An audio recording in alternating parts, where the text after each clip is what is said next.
Good evening, everyone, and welcome to our next Czech and Shine event. My name is Clara. I'm so happy to have you all here tonight with us.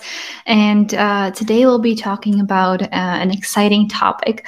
We'll be talking about Series B round. So this is the fifth event in our funding talk series. And today we'll be talking about big numbers because Series B is not a common stage that a lot of startups actually achieve. So I'm really, really excited to have our amazing speakers here with us today, who will share their experience from the investor side. So we have Vanessa coming from Digital Plus Partners, and we have Kristýna coming from Inven Capital. All right, I'll quickly stop screen sharing and introduce our amazing panelists tonight. Good evening. Can you hear me okay? Yes, hi Clara. Hi, all everyone. Right, perfect. Great to have you. All right, so Kristýna, why don't you go ahead and give us a quick introduction about yourself and tell us a bit more about Inven Capital as well. Sure. Okay, so hi everyone, and first of all, thank you, Clara, for inviting me. It's really great, to be part of this platform that is supporting the local VC community. So glad to be here. I'm Kristýna. I'm investment manager at Inven Capital. A bit about my background. I started actually my career in investment banking, but I kind of always knew that I wanted to get, closer to the real business and really work with the entrepreneurs and support them more long-term in building their businesses. So I was lucky to join Inven Capital back in 2014. I was one of the first employees. So back then, basically, we were a startup ourselves, with all the challenges that it brings. And then we managed to build Inven into, I think, one of the leading clean tech VCs in the European market. We invested in 15 portfolio companies and made 2 successful exits, one to Shell, one to Microsoft. So quite an exciting journey for us. Maybe some hard facts about our fund. We have 240 million euro under management. We invest in Series B and later, sometimes also Series A. Our minimum ticket is 2 million euro, but we can actually go up to 30 million in a company, including all the follow-on investments. As I said, we are a clean tech fund, so it means basically investments in energy transition, clean mobility, Industry 4.0, and nowadays basically any kind of solution that is somehow helping to decarbonize our planet. We invest in Europe and Israel, and our mantra is we help startups. So that's why I'm here today also, and happy to deliver on that, hopefully. Amazing. Thank you so much for the introduction. And I'm really excited about your mission. And I think it's great to have, we usually have investors talking about, the companies they invested in, but we not often hear about the exits they made. So I'm excited that you shared that with us as well. All right, Vanessa, over to you. Can you tell us a bit more about yourself and Digital Plus Partners as well? Sure, absolutely. Also, a big thank you from my side for organizing and letting us join to this discussion. So I'm part of the investment team at Digital Plus Partners. Originally from Austria, but now sitting in our office in Frankfurt. With my background being in business innovation and design thinking originally, but then had a stop for a couple of years at a bank. In Zurich and then switched back to the roots, so to say, and went into tech investment. Digital Plus Partners, we are also a very young fund. So we started off a couple of years ago. We raised our first fund of 350 million in 2018, final close. And invest exclusively into late stage technologies, meaning a little bit later than Kristýna. So we come in with ticket sizes 10 up to 50 million that we can do. And in terms of topic, we're very much B2B agnostic. So we have portfolio companies ranging from cybersecurity to fintech, logistics, supply chain analytics. So anything that has a recurring software-enabled component, usually serving enterprise-grade clients, is where we feel most comfortable. In terms of what is important for us, or the reason why we also started this fund, is because we saw that a lot of the ticket sizes beyond the 10 million is actually usually funded by US or Anglo-Saxon funds. And so we really wanted to create a local growth fund to support companies throughout Europe, but specifically also with a German or a DACH angle that we can support on their journeys as well. Amazing.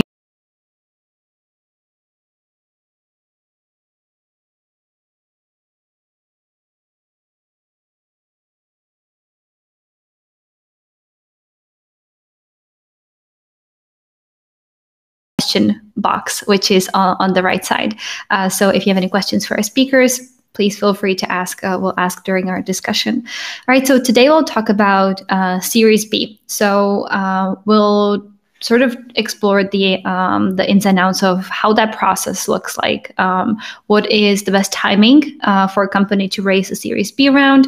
And, you know, what are the key steps the startups actually have to take to raise this amount of money? Because I think with more cash comes more responsibility. So I think this process is very, very different from, raising capital from your first angel investor or in an accelerator. So I'm really excited to get deep into what the process looks like. And we'll also talk about how much funding the startups can expect, and for, what's the usual runway. The ladies already mentioned the check sizes they usually write. So we'll talk about that as well. So Vanessa, my first question is to you, and let's quickly talk about, what's a VC fundable company, or what's a VC scalable company. What does that look like to you when you look at startups and think, all right, can we take this company 10x or 100x? What are the common traits that you see in those startups?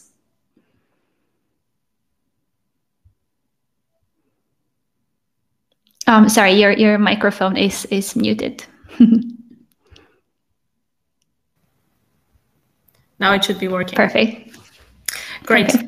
No, absolutely. I think, there's as a first point, there's a bit of a distinction between, a VC or a venture scalable company and a great company that does well without venture capital as well. So I think there's nothing wrong in terms of growing a company organically without funding and doing an amazing job. But there is always a bit of a trade-off in terms of what growth you can achieve with the capital that you have at hand. So, and it's for a growth investor or a VC investor as well, it's always that you try to find companies that try to become or want to become a category leader, are growing at a fantastic rate, and want to pursue this growth also going forward. So looking at companies with at least 50 to 100% year-over-year growth rate, historic both as well as projected, who has a stellar team, the ambition to go forward, have great metrics, and already a great set of customers that they are serving. So I think that puts a little bit in terms of what we're looking for. Obviously, it sounds very broad, but I think the combination of great performance and then the ambition going forward is what we're looking for in terms of founders and companies that we want to invest in. Mm-hmm. Absolutely. That makes a lot of sense. Kristýna, over to you. What's the most common trait in the startups or within the portfolio that you currently have in terms of scalability? Well, I think we look at it actually quite similar as Vanessa. I mean, we actually call it a constellation for success. So it's basically a combination of these hard facts that were already mentioned and the soft factors as well. The team is definitely a key here. I mean, it sounds like a cliche already, but really VC is a people's business. So we always want to check the founders very, very thoroughly and what's the fit also with us. And I would say that maybe related to this later stage, what we are checking is also the alignment among all the stakeholders around the company. So the founders, the historical investors, also the new investors coming in, because, you know, before we invest, there have been usually 2 or 3 rounds. So quite a history that we want to get to know, you know, what was the valuation in the previous rounds, the conditions in the transaction documentation, and maybe, you know, the founders are diluted too much. So we want to check how they are motivated going forward. What's the level of the ESOP? You might have some angel investors that you know, invested early on and they want to monetize their stake maybe before you want to do it, or you might have some corporate VCs that don't only have the financial agenda but also some strategic topics. So we want to make sure that we are all on the same page and have the same motivation going forward. Absolutely. That makes a lot of sense. Since this is our 5th event, we already had, you know, a few of these discussions, and some of the investors that joined us usually said that, you know, making the investment is, you know, as binding as, you know, going to a marriage. So I am, you know, happy that you mentioned that you actually have a thorough process of checking what are the relationships, you know, what's the foundation of the company and what are the relationships with the investors as well, right? Because I think, you know, choosing the right partner to help you scale your business from the beginning is extremely important. And I'm happy we're saying this out loud so that, you know, the founders know to pay attention to this from the very beginning. Amazing. So my next question will be for you, Kristýna, and that is, what does a Series B ready company look like? You know, when is a company ready to raise their B round? Yeah, I mean, this is really a difficult question because it depends on the sector a lot. I mean, a SaaS company is completely different, for instance, from a hardware company. So we don't really have like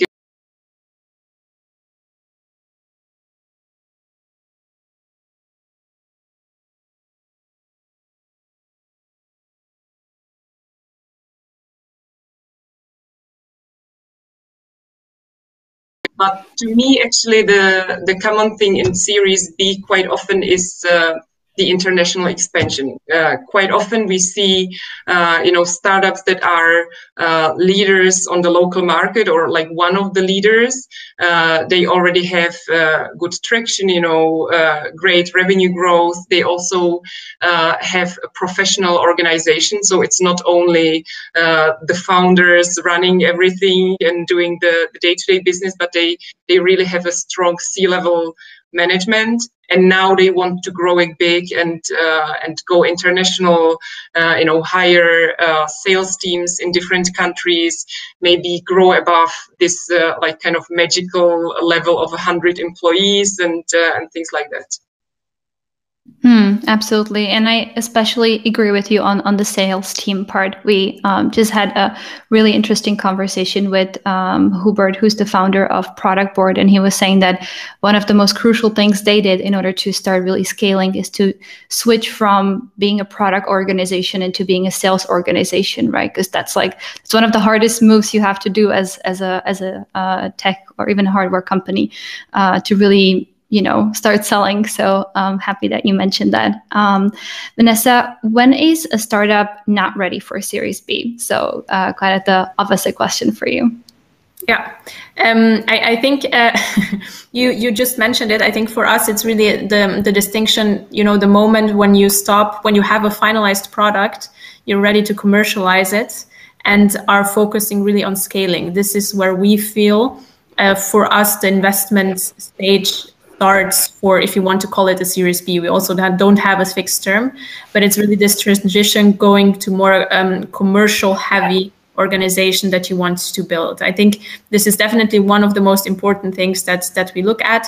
On the other things, I think it's a lot also to do with traction when you should be ready in terms of answering question, depending on how it goes. So for example, we see companies who obviously have struggled a little bit during last year and now really do not want to go out yet, but say they want to show a really strong first quarter, second quarter, in order to really show to the investors as well, this is still a valid business model. And I think this momentum of where you feel the strongest is incredibly important when you go pitching to the investor, because he's always going to be challenging you. And I think you make it harder to yourself if you don't pick the right time on when to approach him. And this goes, I think, the timing, but then also the product commercialization goes together then with various different metrics. So from how your CAC metrics looks to how much customer concentration you have. Ideally, you would have a very broad spectrum of clients already. You moved away from the pure POC stage to really recurring contract values. It's things like this that then show you this is really something that is becoming a very sales-driven organization, as you mentioned it, and can then go really from the 5 million in ARR to the 10 and 20 and beyond. And I think if this foundation is not there yet, then probably it might make sense to work on it or wait a little bit longer to really go out. With the caveat, of course, that there's different investors out there. So, for example, we are very much looking for this inflection point of where it starts to really go up in terms of sales. But there are cases or technologies where the traction is significantly less. So, for example, thinking also about technologies like quantum technology, where you don't have sufficient revenues at the beginning and you will need very significant capital to grow this company. And here, different Series B investors very well might make sense. And so I think it's very important to also know what kind of investors would be right for you, and at what time you should be able to approach him. Yeah, absolutely. And I think what you mentioned about sort of having the momentum, what I heard from a lot of founders from their investor meeting is the investor asking them, if we give you, 10 times more money, can you become 10 times more bigger, right? Like if you sort of need to be that ready to go oiled machine and just, have more fuel to go and not still figure out your internal processes, your product market fit, right? And all these more like early stage challenges, I would say. Amazing. And Vanessa, you also mentioned that, you need to have those things, that momentum before you reach out to the investor and talk to them. So tell me, how can a founder get in touch with an investor, like yourself that's writing these big checks? So I think getting in touch already well before is actually not bad. We do that quite a lot. So we talk to the companies before we make an investment, sometimes even 1 or 2 years well ahead of time. So I think simply reaching out and pitching your idea, having a discussion is never bad. So I think how the ways to get in touch with us is definitely always by email. What always also works is warm introductions in terms of funds. So you usually have previous investors. We talk to a lot of them. So they give us a nudge in case a company could be ready anytime soon. So just ask them to make you an introduction to funds who could be interesting.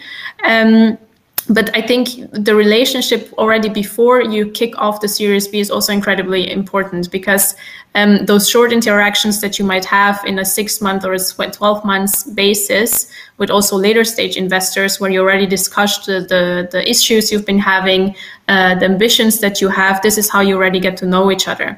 And then when the point comes when you say, okay, now I'm ready to have a Series B, you already have a foundation in terms of a relationship, and are able to build upon it. So I think earlier is better. And I think if you have a good pitch deck and you have, a well-formulated email in terms of telling us what you do, but then also the core metrics, already this is incredibly helpful, just because I'm then able to tell you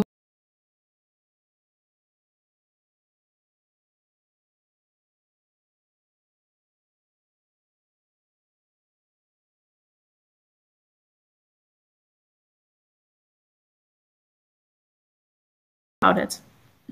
Yeah, that's really helpful. Thank you for that. And Kristýna, over to you.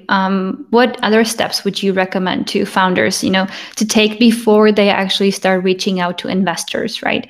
What are some of your recommendations?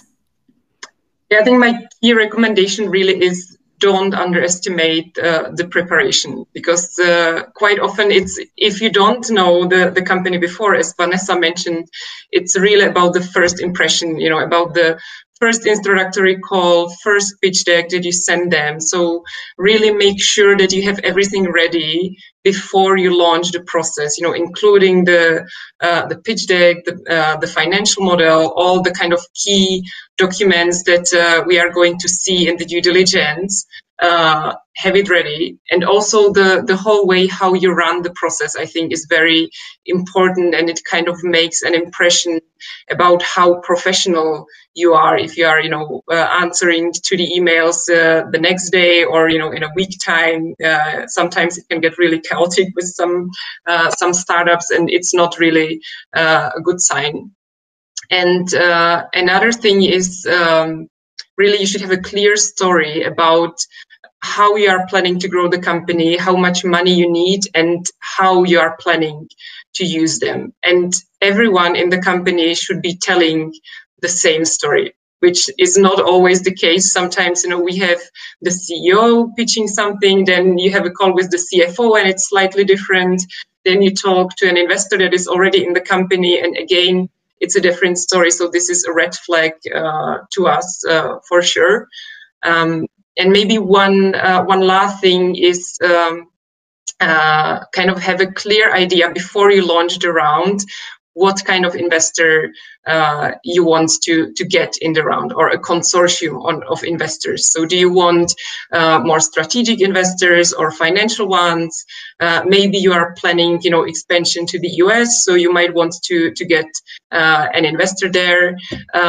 Really have this idea before, so that you can then kind of formulate the consortium, and also, make some research about the best investors in your sector, make reference calls, and get prepared well. Absolutely. Do you think other investors are good for reference calls, or maybe fellow founders are good to sort of get the feedback and get the understanding of the market? I think both, and we actually always give to our, to the companies where we are interested. We offer them reference calls with our founders so that they can check themselves, because it's a two-way street, and the same due diligence that we do on the companies, we want them to do on us as well. Nice. I think that's a really, really lovely approach. I have a quick question from the audience that I quickly wanted to ask, and it was from Umida. And the question is, how do you source your deals? And I think we sort of answered this a little bit, but I was, because Vanessa was talking about, the way how to get in touch with investors through, a referral or a cold email. So I just wanted to quickly ask you, Kristýna, if you have any other source of deals coming your way, if there's any other way that you find the startups that you're going to invest in. Yeah, it's really a combination of a lot of things. We used to go to a lot of conferences, unfortunately not anymore these days, but there are, online conferences, definitely referrals from other portfolio companies as well, or cold emails for sure. Then sometimes, there is some nice piece of research that is mentioning the leading startups in the industry. So we also reach out to them ourselves, actually, if we think that it's an interesting startup. LinkedIn works as well. Really, there's a lot of different ways. Mm-hmm. Awesome. Thank you so much. All right. So Let's move on to the actual process, right? So now we know what we should prepare, how we can reach you. So now let's dive into the actual investment process. So my question will be for Vanessa, and the question is, how do you, as an investor, get to know the project and its founders? What's the process on your side to really understand what the business is about?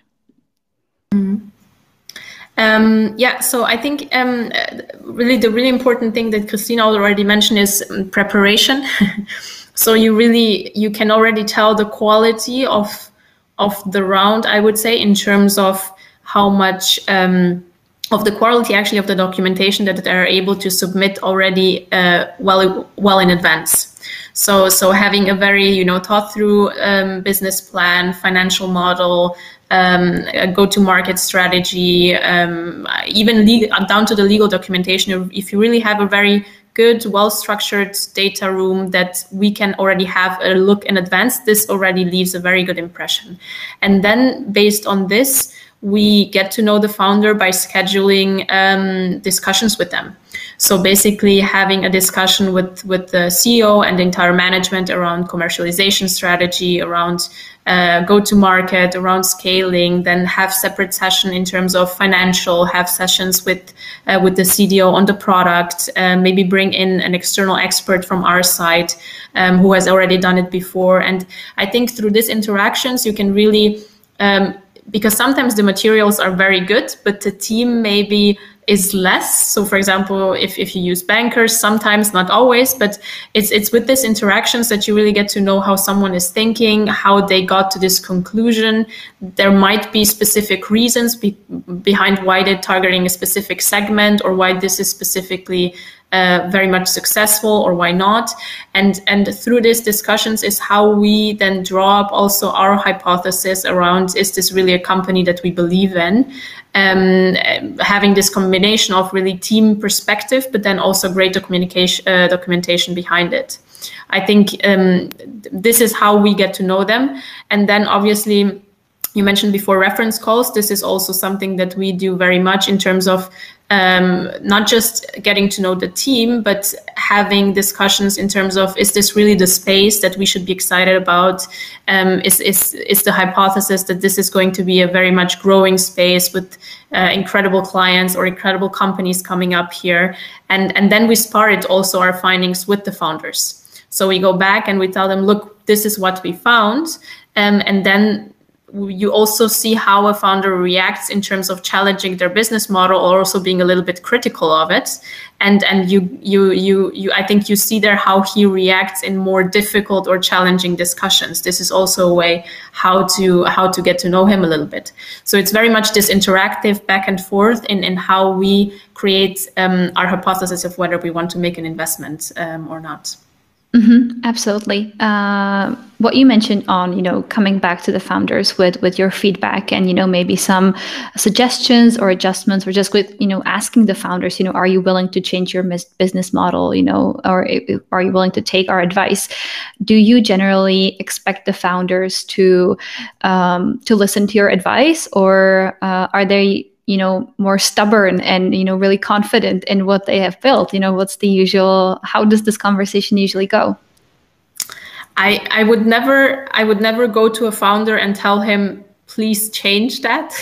I think our approach is more in terms of sparring. So, for example, a company has, this great product and is selling to a specific set of companies and is always approaching them directly. So you can just, have you thought about partnerships? Have you thought about those specific partners in that? And it's more like us giving them inputs. This is what we've seen from our previous investments. This is what we've seen from the market. Have you thought about it? And then you get the ball rolling in terms of, do we think this is feasible? Is it applicable in this specific case? But it's never us coming in and saying, I think that you should change this completely, because we do try to be very much in terms of support, sparring support and thought support, that they can leverage or not. The final decision is really very much up to the CEO who is leading the company. Absolutely. Thank you for answering that. All right, Kristýna, how many questions do you usually take during your during the whole investment process, right? From like the first intro call through, the big meeting to the final meeting, how many meetings is it usually, and what do you expect for the startup to present, in that time? Well, I mean, the whole process until we really, sign the contractual documentation, it's just too many meetings. I don't even want to count that, but I would maybe look at the process which we call a pre-due diligence. So, like before we sign a term sheet, and you start with the introductory call, then maybe you have like one more call to get some more details. And I think after, reading through the pitch deck and these like one or two calls, we are usually kind of able to decide if we want to dive deeper or if this is not for us. And then if we dive deeper, we have the calls. I think Vanessa also mentioned them, a deep dive in the financials, pipeline and so on. Then it can be like a technology deep dive or maybe a demo of the product that they have, depending on the type of company that you talk to. Then definitely we want to get to know the whole management team, which, we used to do it, that we traveled to the headquarters of the company and met everyone. Unfortunately, not anymore, but, at least on Zoom, everything is better than nothing. And then we have these reference calls that we already talked about. So, we like to talk to customers, to potential, to partners, investors, and all the parties around the startup to check the alignment that I was talking about. And this kind of pre-DD, it can be like 3-4 weeks if the startups is really responsive and is managing the process very well, but it can be also more, depending on how fast they are able to arrange all these calls. And then if we still like the company and if they like us as well, we sign the term sheet, and then usually we have more like a confirmatory due diligence, so financial, legal, often technical as well. And that can be like 6 to 8 weeks, using external advisors, and also, including already the negotiation of the transaction documentation. But it's really more, to find any potential red flags or like skeletons in the closet. But if everything is fine, then we just go on and sign the deal. Absolutely. And happy you mentioned that you actually, want to meet the whole leadership team, because that was going to be my follow-up question. If, for example, if you're doing the technical deep dive, if you're expecting the CTO or even some of the engineering team members to join, or, how many team members do you then usually end up meeting during this process? Yeah, I mean, we definitely want to meet the whole C-level management, and sometimes with the deep dives, it goes even like one layer below, depending, that's just up to the management to whom they want us to talk to. Mm-hmm. Absolutely. Thank you. So it does sound that Series B rounds are, again, a bit harder to raise than the previous rounds. Kristýna, do you think that is true, that there is maybe a bit more due diligence behind, or that the even the pre-DD process is a bit more intense than in the previous rounds, or is it the same? Yeah, I think it can be. I mean, I wouldn't say that it's like in general more difficult to raise Series B, but it's just less companies that actually get to the level successfully. So it might look like it's more difficult, but definitely I would say that the investors just expect more kind of really like professional process from the company. So either the company can manage it themselves, or some of them even hire already professional advisors. I mean, we still don't like it so much because we want to be in touch with the founders a lot, and sometimes the advisors are like kind of in the middle and creating this wall. which is not always good, but on the other hand, they can often help, with the pitch deck and really prepare all the materials and kind of run the process smoothly. So it depends. Definitely, you should choose your advisors wisely as well. And another thing which we are expecting already in the Series B is really to have a clear idea about the route to exit, which I think quite often is not such a big topic in the previous rounds, because it's still, quite a long time to the exit. But here really, because we are later in the process, we want to have a clear idea. Do you want an IPO? Do you want a trade sale? And what are your, potential acquirers and conversations like that? That's very interesting. I would actually love to ask Vanessa the same question, and that is, if you think that Series B rounds are a bit tougher to raise than the previous ones, and if you also have the same expectations as Kristýna recently mentioned, what's the game plan? What's the end goal of the company? I can only agree to everything Kristýna has said. No, I think overall there's, as a late stage company, there's so much more data to look at, and this makes the whole process much, I wouldn't say necessarily longer, but just there's so much to look at, and therefore it's not harder, but you have to then start weighing the different factors, not against each other, but how do they form a bigger picture, and this makes it more difficult in terms of really presenting a really good equity story. And absolutely, I think all the companies that we invest in, our question is, what is your path to exit? So what are your expectations? Where is this leading? Some of them even get super concrete in terms of, yes, they are, trying to be very collaborative with certain incumbents or bigger tech players in terms of already building a partnership and then, hopefully targeting an exit.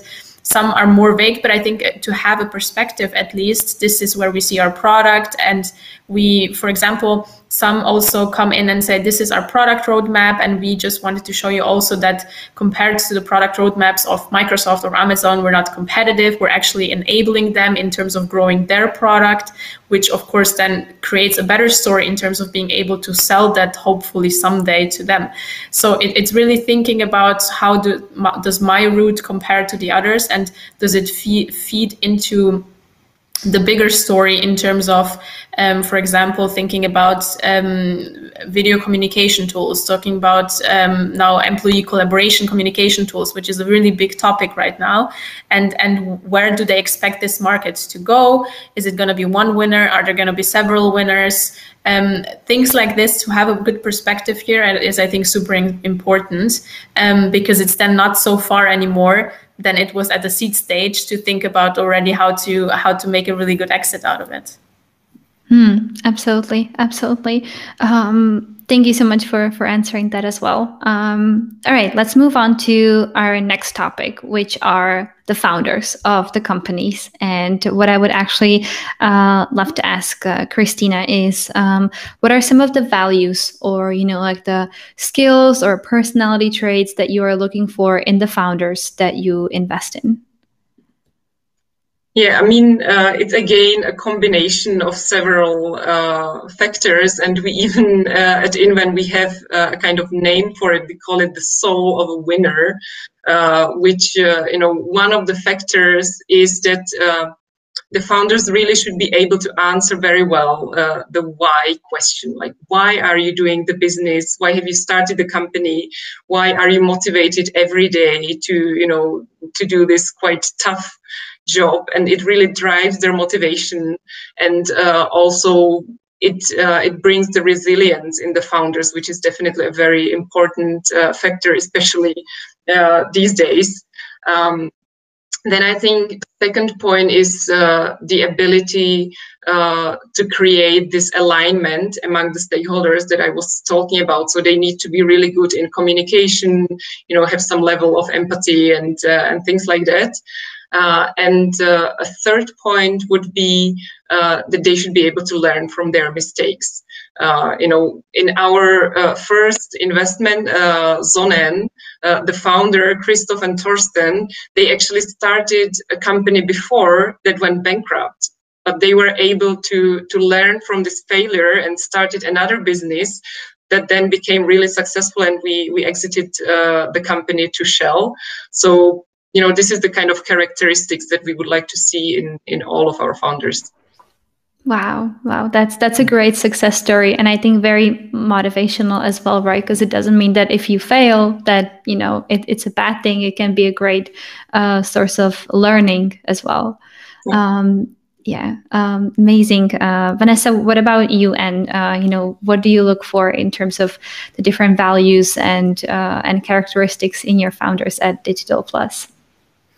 I think what I would mention in addition is also, I think it sounds very generic, but I think honesty. I think, and the reason behind it is really because within those, 3 or 5 years that we're going to be working together, there are going to be things that will go wrong. There's something will happen. And I think, there are examples of founders who have tried to hide it, and then it came up the wrong way. And to be able to communicate this honestly,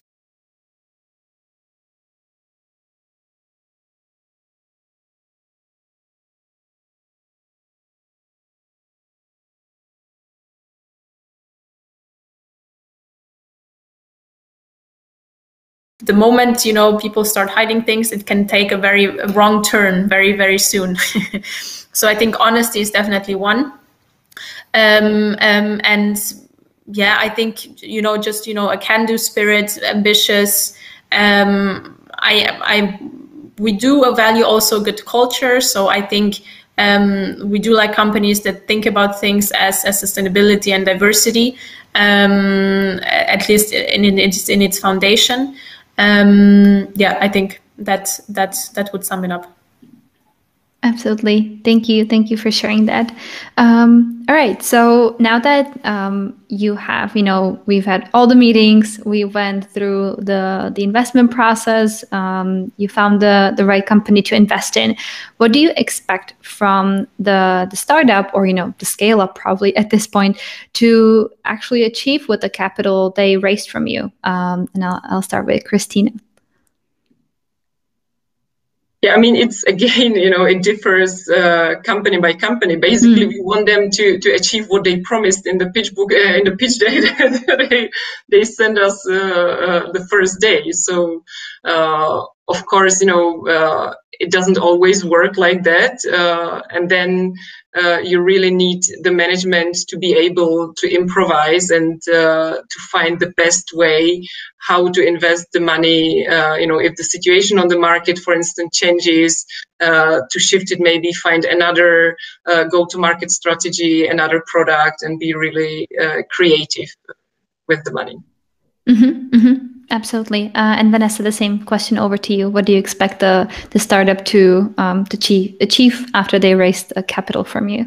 Same thing. Ideally, do what was promised. I think, to turn it around, it would not be so good if the founders would start to spend money somewhere completely differently where it was not agreed. That would be not good.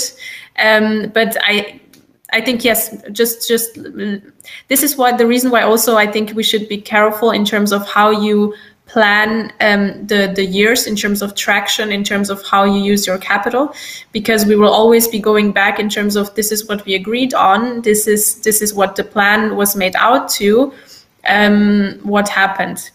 And so it's always good to have a really realistic view all in terms of plan. And the reason why this is also important is I mentioned before that we speak to the founders already maybe 1 or 2 years before that, and sometimes they show you those plans which are within 1 year to 50 million, and then you speak the next year and they're still at 1.5, and I think you should be careful in terms of what you communicate outwards, because we will write this down and then we will, of course, we will challenge you, this is what you have promised as a founder, and us as, being in a position to giving capital, something that we have promised to our investors, we also have to fulfill those promises. And so to be really wary, or to be just conscious about the plan you're submitting, and to have it realistic, I think is incredibly important. Absolutely. I actually really like the simple answer, which was just deliver what was promised, and we'll be happy. I think that's really really amazing. We're slowly running out of time, so I have one last question for the both of you, and that is, what advice would you give to founders that are looking to raise their Series B round? They are maybe just thinking about which direction they're gonna go. Do you have any advice for them? Kristýna, you can go first. Yeah, I mean, my advice here that we haven't talked about before would be probably don't take the valuation as the key decision factor, like how you choose your investors. Of course, the dilution is an important topic. We completely agree. It's your company and you're giving part of it to an investor, but actually a good investor can really move the company to the next level. So then basically the question is if you get like a big part of a small pie, or you get maybe a smaller part of a much larger pie. And there is also a kind of risk related to the high valuation. If there is a hype, you are doing really great, you have a competitive tender, and you get the highest valuation possible. But then it is actually a lot of pressure on the company for the next years to deliver on the promises. And in the next round, you are facing a risk of a down round. And we call this a second valley of death that some of the companies are getting into with these high valuations. So just be careful of this. Mm-hmm. Absolutely. Thank you so much for sharing that. Vanessa, over to you, and the same question. Any advice for the founders that are looking to raise their Series B round? Maybe in addition, I think to all, I assume everyone will be incredibly ready by the point that they go out. But I think, feel free to challenge us as investors as well. Think about what you want out of your relationship with the investor, and then really use us in terms of the introductions we can give you. Ask us how we have handled different situation. Ask whether you can speak to one of the founders or CEOs of our portfolio companies. And this is also a chance for you to get to know us, not just the other way around. And so feel free to be critical here as well, because it's going to be crucial for you as well who you take on board. And as Kristýna mentioned, depending on who you choose, the pie might be bigger or smaller. And so it's good. It's important that you feel comfortable with the decision as well. Absolutely. Amazing. Well, thank you both so much for joining us here today. It was great to talk to you, and it was really, I believe, really educational to hear about the process, the overall process of Series B, and to hear advice, coming from very seasoned investors like yourself. So on behalf of our community, I would love to thank you for taking the time to speak with me today. And I'm hoping to stay in touch. And I'll actually quickly share our event slide in case anyone here would like to get in touch. I think you can find Vanessa and Kristýna on LinkedIn. So definitely reach out to them if you have any questions or are looking to find your next investor. Thank you so much, ladies, for joining me today. Thank you, and good luck to all the startups with their Series B. Amazing. Have a good evening. Thank you. Thank you so much. Have a great evening as well. And good evening to all our attendees. I hope everyone has a fantastic day. And don't forget to check out our website and follow us on our social media. We share a lot of educational and inspirational content. So I'm hoping to see you in one of our channels. All right. Goodbye, everyone.